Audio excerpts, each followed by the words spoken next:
હું છું લતા, આપણા આનંદગઢ વૃદ્ધાશ્રમથી. અને આજે આપણા ત્યાં એડમિશન છે 3, જે મારા માટે બહુ દુઃખ ભર્યું છે કે એમનો દીકરો છે જેમને લકવા થઈ ગયેલો છે, અને એમના મમ્મી અને એમના પપ્પા છે.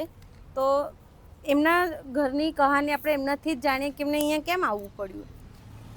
કાકા, કેમ આવવું પડ્યું અરે તમારે? છોકરો નાનો છે, અબદાપાડા છે, દારૂ પીને, એને બદલે અહીં આવવું પડ્યું મારે. એટલે શું કરે પણ એમ ઘરે? અબદાપાડા રાતે ખાવા ના દે, હોવા ના દે. અચ્છા, એવું કરે છે. ઘણા ધમાલ કર્યા કરે. ધમાલ કર્યા કરે. તમારું નામ શું છે? રતિલાલ છગન. અને કયા ગામથી? સોંપલા. સોપલા. અને શું કેવું તમારું? આવી જાય ઘરમાંથી આપણને પછી પી નાખે વધારે કે બહાર નીકળી જાવ, એટલે પછી આપણને બહાર નીકળી જાય, કમ નીકળી જાય કે બેન ધક્કો વાગી જાય, પડી જાય તો આ ટોંગો ભાગી જાય તો કોણ બેલી થાય. આ છોકરાનું કરું, દાદાનું કરું કે મારું કરું, આપણે તકલીફ. રડવાનું નહીં. અહીંયા તમને કેવું લાગે છે? સારું લાગે છે. હે ને? આ તો કેટલા વખત બેન ઉજવણું, પણ અહીંયા કે આ દઈશું બસ 15 બસ આ તો કોરો દાડો તે બે ચાલ્યા, પણ વરસાદ હોય તો આપણે કાઢે તો આપણે કઈ જઈએ.